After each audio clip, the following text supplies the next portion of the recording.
Hello and welcome to SPMIS Academy. Today we will analyze the Assam Tribune newspaper of 13th July 2020. Please note you can download the PDF version of today's newspaper analysis by clicking the link given in the comment section. You can download the PDF version of June 2020 magazine from our website spmisacademy.com. You can also download our app from Google Play Store and you can attempt May month's current affairs test that is available there for every aspirant. You can also join our WhatsApp group through the link given in the description section for more study materials. This is the list of the topics that we will cover from today's newspaper. And the first article is taken from editorial segment. It is about International Solar Alliance, and this topic is important from our syllabus, paper 4 environment point of view and paper 3 international relations point of view, especially important international institutions and agencies. सबसे पहले इस article का background समझते हैं. तो देखो, this article has been written in context of recently inaugurated Rewa solar power plant in Madhya Pradesh.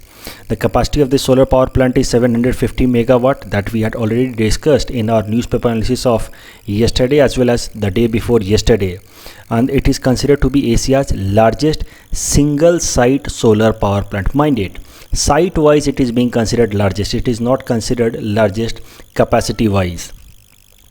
And in this article they have discussed the benefits of solar power plants. So benefits of solar power plants they have classified into two parts.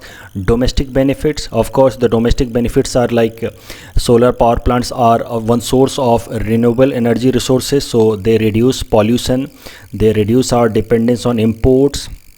Overall it helps in rural development that we all have already discussed.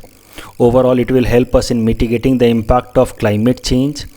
At the same time, in this article they have discussed the importance of solar power plants at international scale, and the author writes that solar power plants will help India in fulfilling its commitment at Paris Climate Deal, and it will also help India in fulfilling its commitment at International Solar Alliance. So now all these benefits, may it be benefit at domestic level or may it be India's commitment at Paris Climate Deal, all such benefits have been already discussed in our newspaper analysis of 11th July 2020, the day before yesterday. So in today's session we will be just focusing on International Solar Alliance. So International Solar Alliance, it is India's initiative, and Indian Prime Minister Modi along with President of France in 2015 initiated this International Solar Alliance, and this International Solar Alliance was inaugurated on the sidelines of COP21, Conference of Parties 21 of United Nations Framework Convention on Climate Change that was held in Paris. आप सबको पता है, this was the monumental session of United Nations Framework Convention of Climate Change where Paris Climate Deal was finalized and agreed in this Conference of Parties 21 in 2015. तो जब ये Conference of Party 21 हो रही थी at United Nations Framework Convention of Climate Change in Paris, उसके sideline में ही, it is not under United Nation, ये International Solar Alliance it is not formally under United Nation, लेकिन जब ये मीटिंग चल रही थी तो उसी के साइडलाइंस में एक पैरेलल मीटिंग की इंडिया के प्राइम मिनिस्टर मोदी ने विथ प्रेसिडेंट ऑफ फ्रांस, और फिर इन दोनों देशों ने मिलकर के फैसला किया कि let us build an international cooperation for countries having rich solar energy resources. तो दुनिया के लगभग 120 ऐसे कंट्रीज़ हैं हु फॉल पार्टली और completely within the tropical region. Tropic of Cancer से लेकर के ट्रॉपिक ऑफ कैप्रिकॉर्न तक के बीच में लगभग 120 ऐसे दुनिया के कंट्री हैं जो लाई करते हैं. और आप सबको बेसिक ज्योग्राफिक कॉन्सेप्ट तो पता ही है कि Tropic of Cancer and Tropic of Capricorn are the two latitudes जहाँ तक सन रेज डायरेक्टली फॉल कर सकते हैं. ट्रॉपिक ऑफ कैप्रिकॉर्न पे सन रेज डायरेक्टली फॉल करता है on 21 December, then by 21 March it is on equator, and then by 21 June it is on Tropic of Cancer, again on 21 September it is on equator, and then again on 21 December it reaches to Tropic of Capricorn. So this is the significance of these two latitudes, Tropic of Cancer and Tropic of Capricorn. These are the zones under which or over which sun rays fall directly. इनके beyond sun rays do not fall directly ever. तो इस बीच में, इन दोनों Jones के बीच में there are 120 countries of the world who are completely or partially with in these two latitudes. India भी आप देख सकते हैं, India is partially within these latitudes. India का कुछ एक हिस्सा ट्रॉपिक ऑफ कैंसर से नीचे है, कुछ एक हिस्सा ट्रॉपिक ऑफ कैंसर से बाहर में है। सो इस तरह से 121 कंट्रीज़ के बीच में एक तरह का अलायंस बिल्ड करने का प्रपोजल रखा प्राइम मिनिस्टर मोदी ने along with president of France कि ये 120 कंट्रीज़ जहाँ पे सन रेज एबंडेंस में आते हैं, इनके बीच में एक तरह का अलायंस डेवलप किया जाए, एक तरह की कोऑर्डिनेशन डेवलप की जाए, जिसका नाम दिया गया इंटरनेशनल सोलर अलायंस, क्योंकि ये countries they are rich in solar energy. तो स्टार्टिंग में ऑब्जेक्टिव था कि वही सारी कंट्रीज़ को इस इंटरनेशनल सोलर अलायंस में इंक्लूड किया जाएगा हु फॉल आइदर कंप्लीटली और partially within these two latitudes. लेकिन बाद में the membership to international solar alliance has been extended to all member countries of United Nation. तो ये एक नया डेवलपमेंट है और इसको prelims exam point of view से ध्यान में रखना कि now membership of international solar alliance is not limited only to those countries who lie between these two latitudes. And a Secretariat of International Solar Alliance has been also created in the National Institute of Solar Energy campus at Gurugram in Haryana। तो इस बात को भी आप prelims exam point of view से याद रखेंगे। अब जरा देखते हैं what are the main focus areas of international solar alliance. आखिर इस इंटरनेशनल अलायंस में क्या अचीव करने की कोशिश करेंगे ये दुनिया भर के मेंबर कंट्रीज़। पहली ऑब्जेक्टिव होगी to promote development and sharing of solar technologies, because this is the major problem. दुनिया भर में कई सारे ऐसे कंट्रीज़ हैं जहाँ पे सोलर एनर्जी तो एबंडेंस में आता है, लेकिन उन कंट्रीज़ के पास सोलर टेक्नोलॉजी ही नहीं है to tap the energy coming from the sun. तो इस तरह के पुअर कंट्रीज़ को सोलर टेक्नोलॉजी प्रोवाइड कराई जाएगी ताकि सोलर एनर्जी को एबंडेंस में टैप किया जा सके। उसके अलावा जो दूसरा टारगेट फिक्स किया गया, to ensure solar lights to every household by 2022। So ये टारगेट फिक्स किया गया था 2015 में, जब इंटरनेशनल सोलर अलायंस को कंसीव किया जा रहा था कि आने वाले 7 सालों में we will ensure solar lights to every household. लेकिन अब 2020 आ चुका है और अब it is almost clear that this objective is not going to be fulfilled completely. तीसरा ऑब्जेक्टिव था to jointly develop a mechanism to reduce capital cost of solar power plant. This is another problem with solar energy. Solar energy install करने की capacity भी है बहुत सारे countries के पास, they have technology, लेकिन फिर भी जो सोलर एनर्जी को प्रोड्यूस करने का कॉस्ट आता है दैट इज़ मच हाइयर।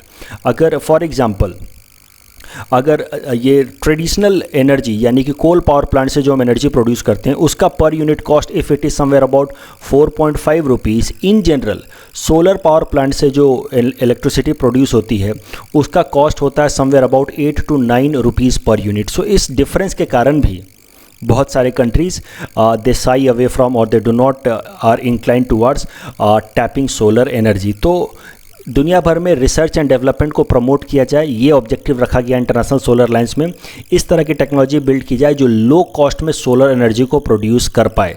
उसके अलावा एक और ऑब्जेक्टिव था to develop an E portal to share best practices and experiences. तो whoever are the member countries of international solar Alliance, वो सब आपस में इस पोर्टल की मदद से अपने अपने best experiences, best practices share करेंगे कि कैसे ज़्यादा से ज़्यादा सोलर एनर्जी को टैप किया जा सके।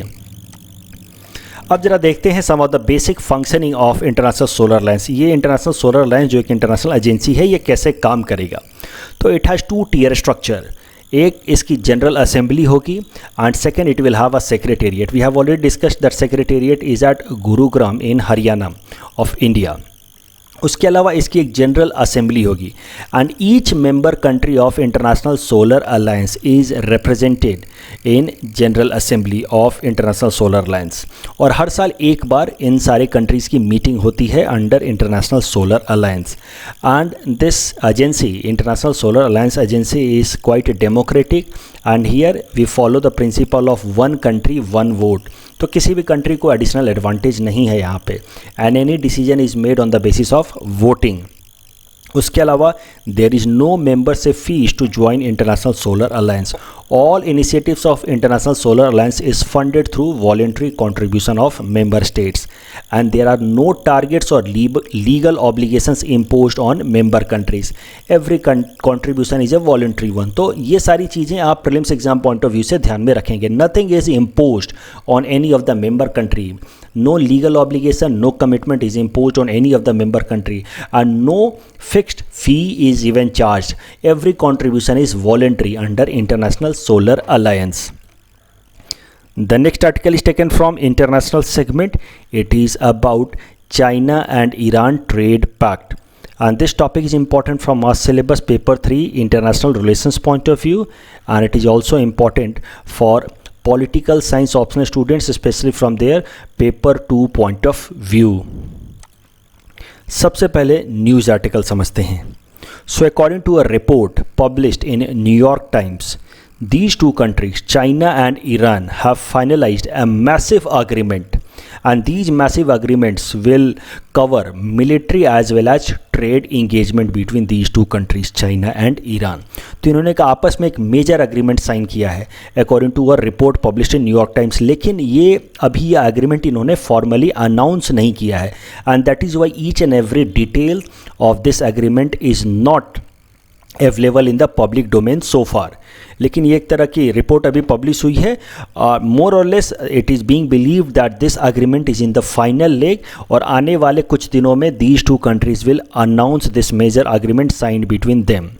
ये जो अग्रीमेंट है, this was first proposed by Chinese leader Xi Jinping during his visit to Iran इन 2016, और उस समय से ईरान इस चीज़ को, इस अग्रीमेंट प्रपोजल को कंसिडर कर रहा था.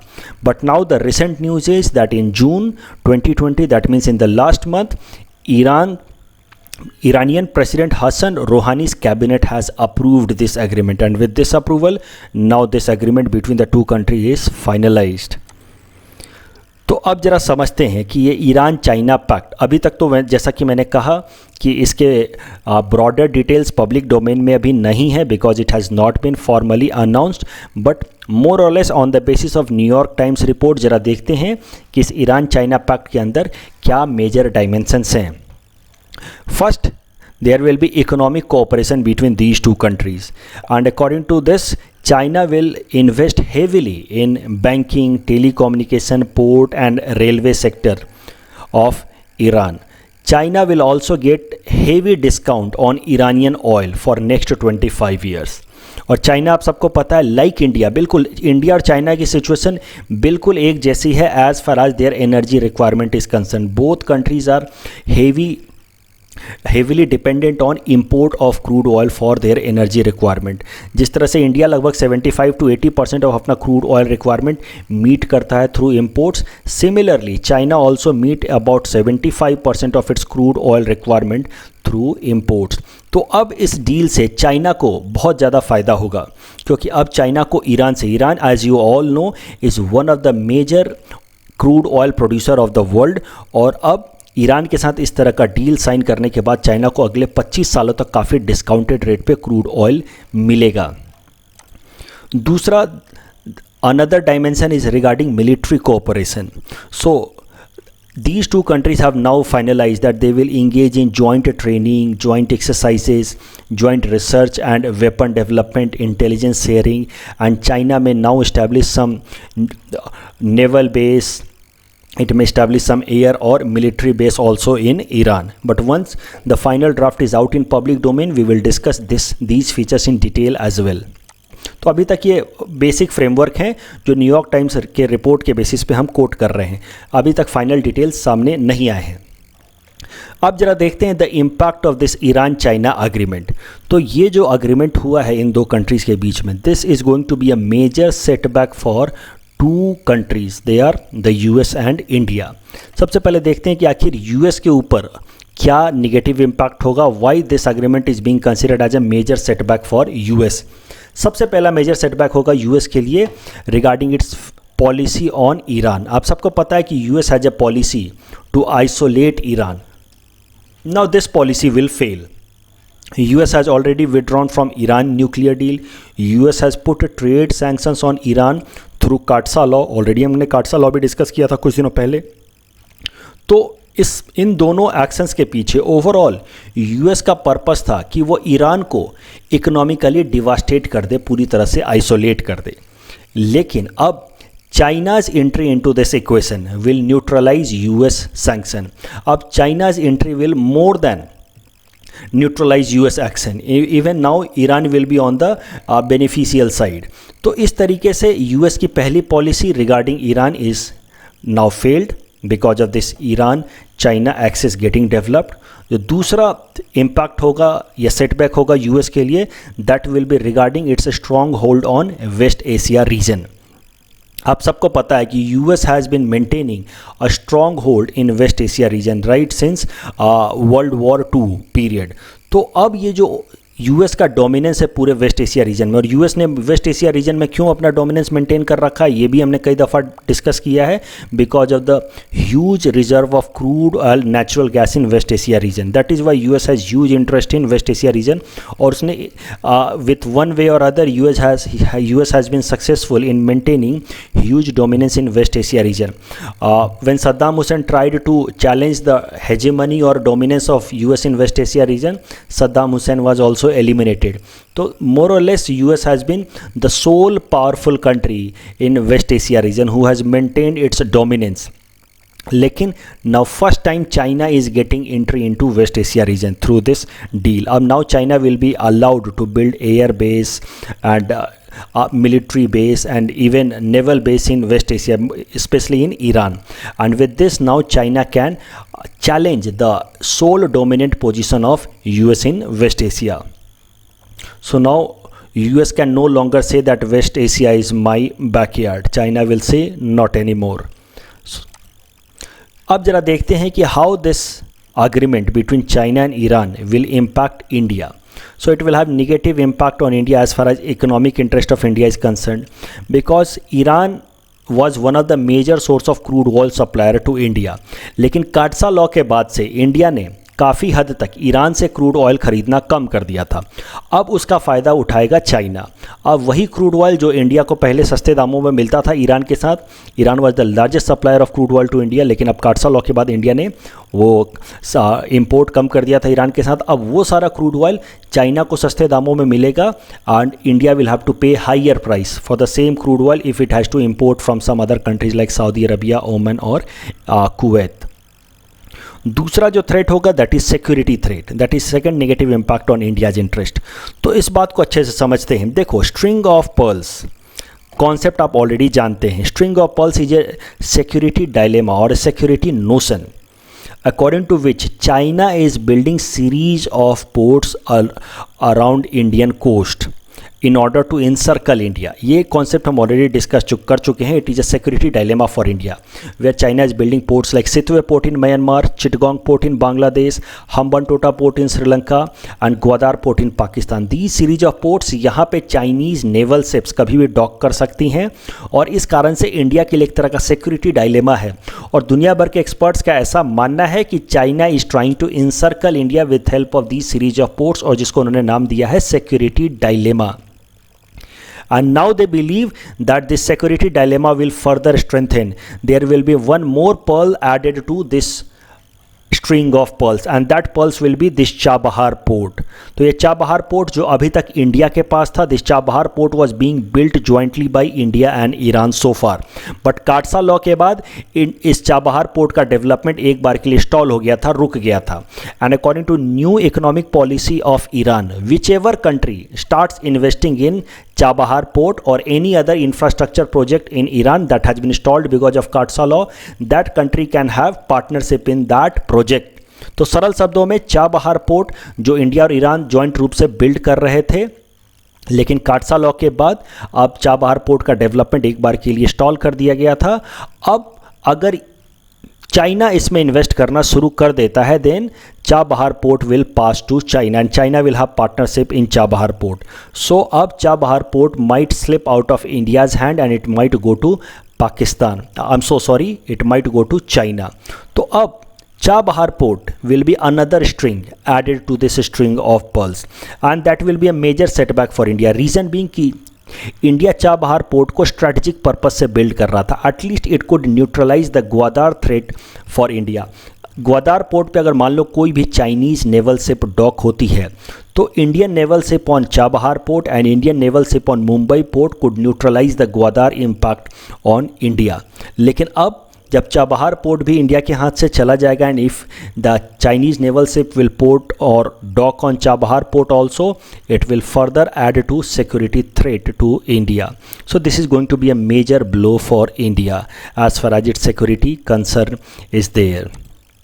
तीसरा, it will have a strategic impact on India. देखो, Chabahar port, it is going to be very important for India. Chabahar port India बहुत सारे स्ट्रैटेजिक सिग्निफिकेंस के कारण बिल्ड कर रहा था अलोंग विथ ईरान।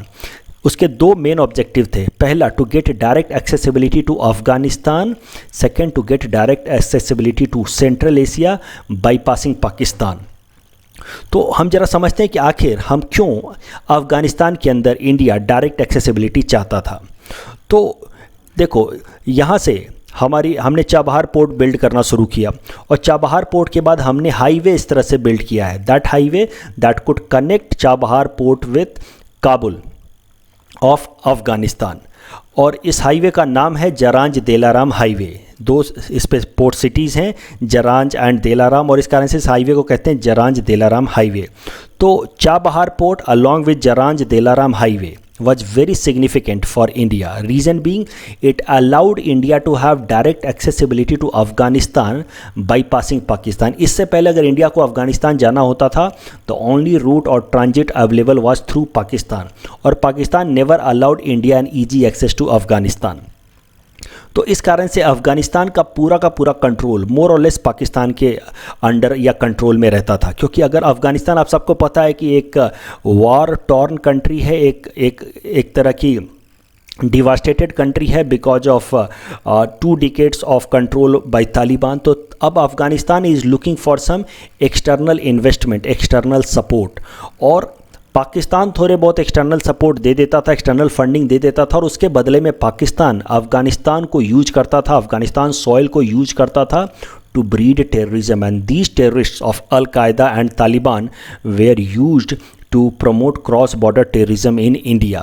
तो इस कारण से India wanted to have direct accessibility in Afghanistan, ताकि वो अफ़गानिस्तान के अंदर कुछ डेवलपमेंट लेकर के आएँ, सो दैट अफ़गानिस्तान की डिपेंडेंस ऑन पाकिस्तान कम हो।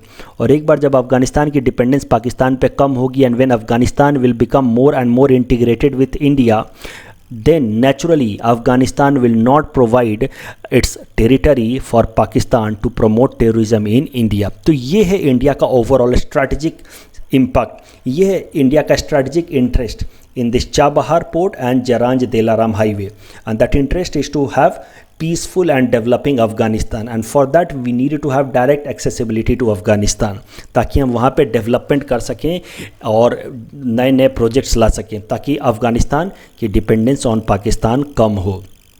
लेकिन इस नए डेवलपमेंट के बाद if Chabahar port goes out of India's hand, if it goes to China, then India's connection to Afghanistan will be cut, and in that case, as you know that China and Pakistan anyway are all weather friends, in that way Afghanistan will go completely into the hands of Pakistan and China, and then again Afghanistan will be used, the territory of Afghanistan will be used to breed terrorism, and this will lead to increase in cross border terrorism in India. तो इतने सारे issues हो सकते हैं। उसके अलावा central Asia region आप देख सकते हैं, ये तुर्कमेनिस्तान उज़्बेकिस्तान वाला जो रीजन है, कजाकिस्तान, किर्गिस्तान एंड तजाकिस्तान, ये जो रीजन है, ये 5 Central Asian countries, they are very much rich in energy resources like uranium and coal, और इस कारण से भी India heavily dependent on this Chabahar port and Zaranj Delaram highway that ultimately was to be extended to Central Asia region, ताकि India की accessibility direct मिल सके Central Asia reason से, और इंडिया डायरेक्ट यहाँ से कोल और यूरेनियम इम्पोर्ट कर पाए without depending on Pakistan. But once Chabahar port goes out of India's hand, all such strategic planning of India will go in vain. अब देख सकते हैं कई सारे डेवलपमेंटल प्रोजेक्ट्स इंडिया लेकर के आ रहा था, जैसे मैंने आपको बताया जरांज देलाराम हाईवे इंडिया ने बिल्ड किया, इसमें $135 बिलियन इंडिया ने इन्वेस्ट किया, it was fully financed by India. उसके अलावा अफगानिस्तान का पार्लियामेंट इंडिया बिल्ड कर रहा है, उसमें इंडिया ने $90 मिलियन इन्वेस्ट किए। सालवा डैम, जिसको अब नाम दिया गया है अफगानिस्तान इंडिया फ्रेंडशिप डैम, उसमें इंडिया ने $290 मिलियन इन्वेस्ट किए। इस तरह के कई सारे वहाँ पे स्कूल्स बिल्ड किए इंडिया ने, वहाँ पे इलेक्ट्रिसिटी लाइंस सेटअप की हैं इंडिया ने। तो कई सारे डेवलपमेंटल प्रोजेक्ट्स इंडिया अफगानिस्तान में लेकर के आ रहा था, ताकि अफगानिस्तान की डिपेंडेंस पाकिस्तान पे कम हो जाए, और फिर अफगानिस्तान इंडिया और की अगर बेटर कोऑर्डिनेशन होगी तो naturally Afghanistan territory will be not utilized for promoting cross border terrorism in India. लेकिन all such planning of India appears to be going in vain. एक यूपीएससी प्रीलिम्स 2017 का क्वेश्चन अटेम्प्ट कर लेते हैं जो इसी टॉपिक पे एज इट इज उठ के आया था. What is the importance of developing Chabahar port by India?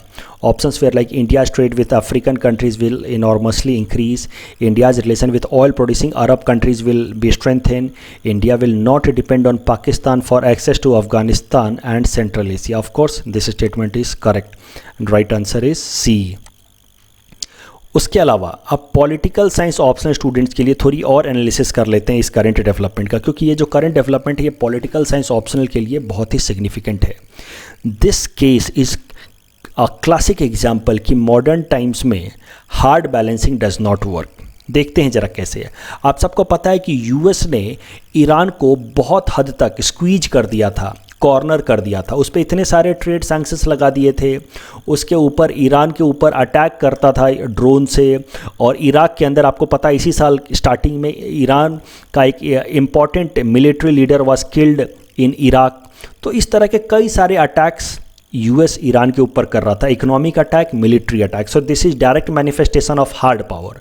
Okay, और इसी कारण से दुनिया भर के एक्सपर्ट्स का ऐसा मानना था कि US is forcing Iran, US is cornering Iran and this will ultimately destroy balance of power, and then Iran will have no interest in peace and stability, and when Iran will have nothing to lose, Iran will go at war and that ultimately will lead to World War 3. ऐसा दुनिया भर के experts कह रहे थे. आप सबको जनवरी के टाइम में जो मैं आर्टिकल्स कवर कर रहा था when Iranian military leader was killed in Iraq, उस टाइम में आपने देखा होगा कई सारे आर्टिकल आ रहे थे जहां लोग कह रहे थे कि now this event can lead to world war 3. उसके पीछे कारण यही था. They were saying that now Iran is being cornered. अब ईरान के पास कोई ऑप्शन ही नहीं बचा है.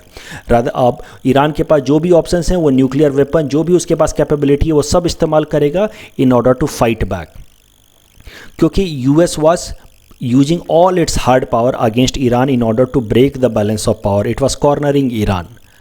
लेकिन this is the best example कि कैसे प्रेजेंट टाइम में, मैंने आपको पॉलिटिकल साइंस क्लास में भी बताया है कि मॉडर्न एज और present age is of the soft balancing.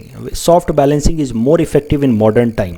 US की policy of hard balancing has backfired. This is a classic example. अब आप इसको आंसर राइटिंग में लिख सकते हैं कि with Iran and China trade pact the US hard balancing against Iran has backfired and now it has allowed accessibility of China in West Asia region, challenging the dominance of US. तो US के लिए जो उसका main objective था Iran को dominate करना, West Asia region में corner करना, वो फुलफिल नहीं हो पाया. Ultimately what Iran did, it went into alliance with China in order to balance itself against US, और एक तरह की बैलेंस ऑफ पावर वापस से मेंटेन कर ली.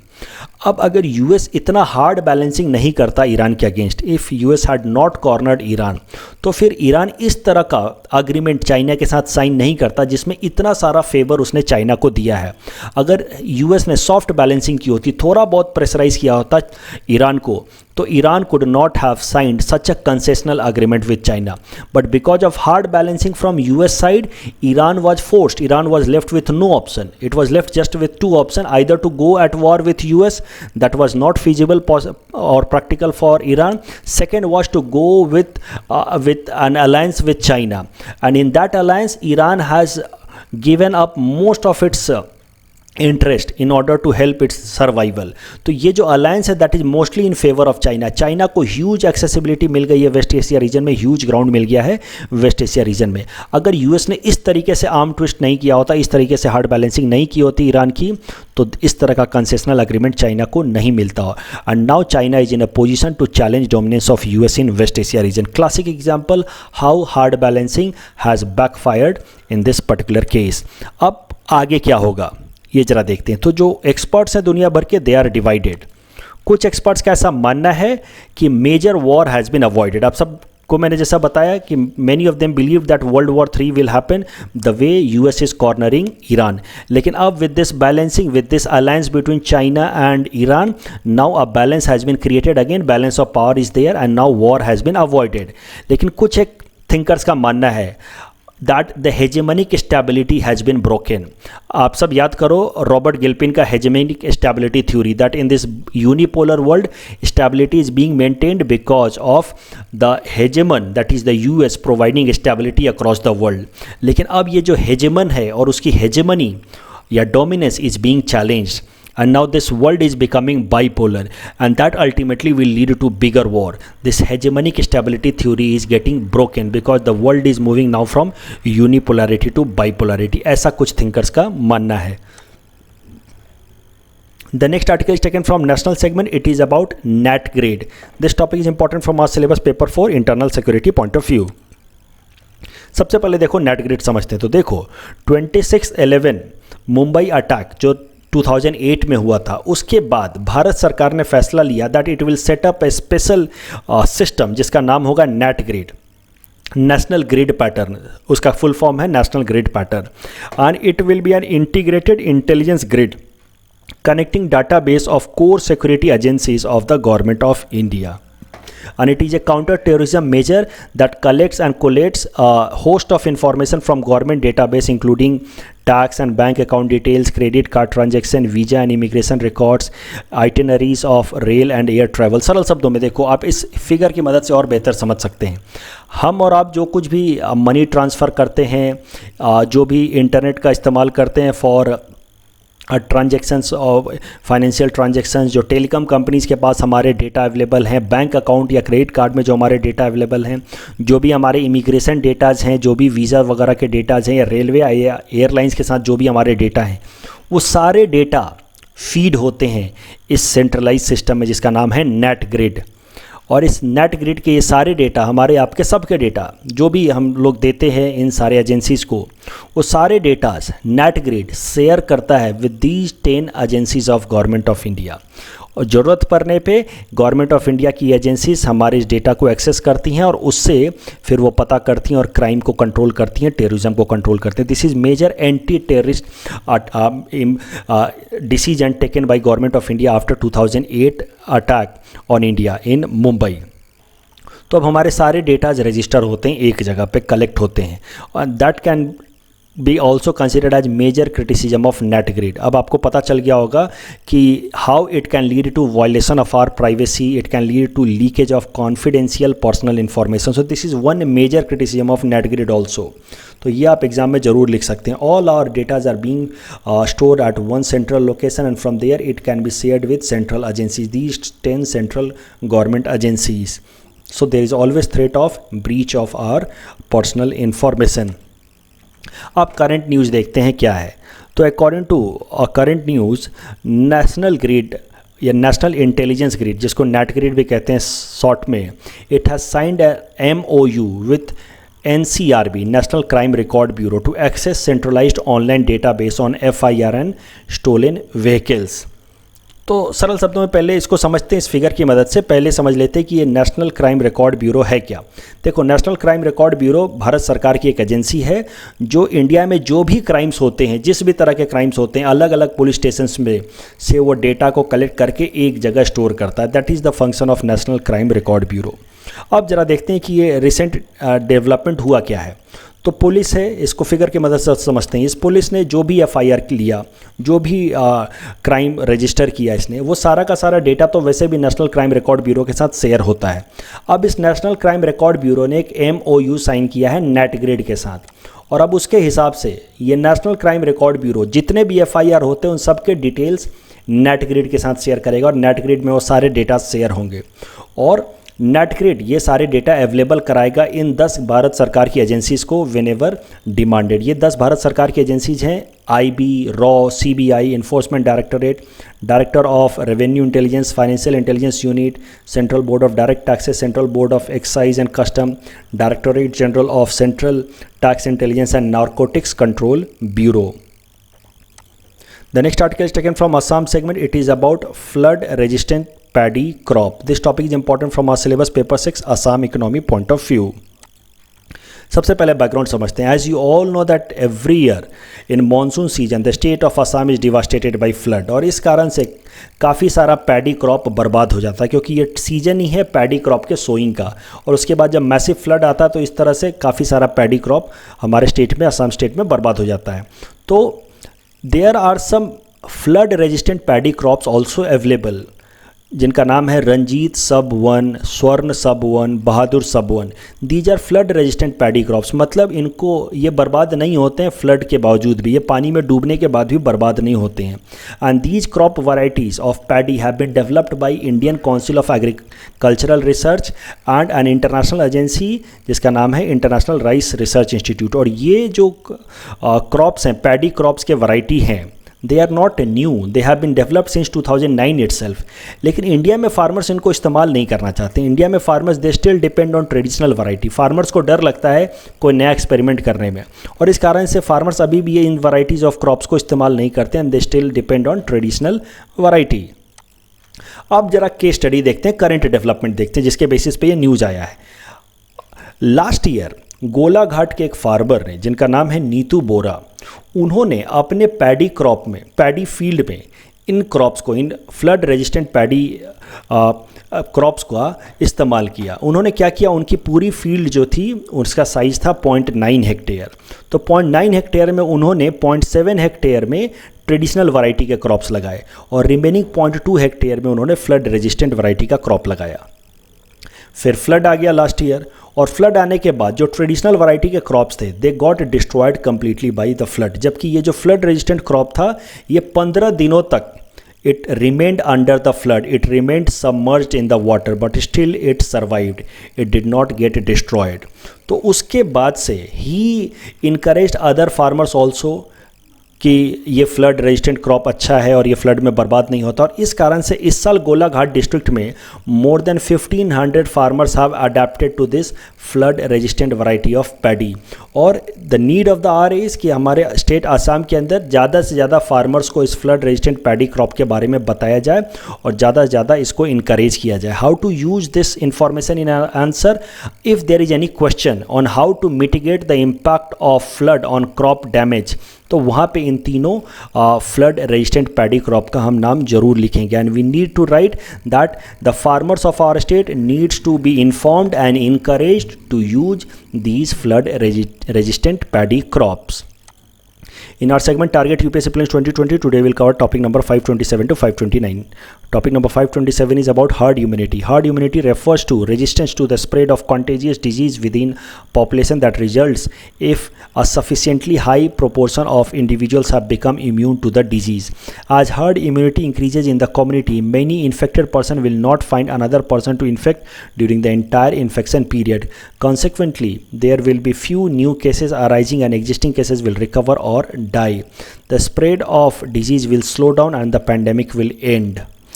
And herd immunity can be achieved with or without vaccine. Please attempt this question that is based on this topic.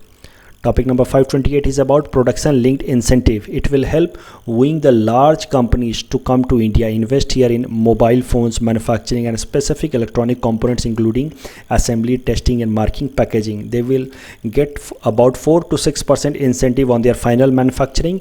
It will give India the ability to be as agile as countries like China and Vietnam with respect to manufacturing of products. Please attempt this question that is based on this topic. Topic number 529 is about modified new pricing scheme 3. It provides incentive to the domestic urea manufacturers, encourage investment in urea production sector and reduced urea imports. It mainly aimed to achieve self-sufficiency in urea production. Please attempt this question that is based on this topic. This is the answer of question number 524 to 526 that we had given in yesterday's newspaper analysis. Today's question can be attempted by students and you can submit the answer in the comment section. We will be sharing answer of these questions in tomorrow's newspaper analysis. That's all from our side for today. Thanks for watching.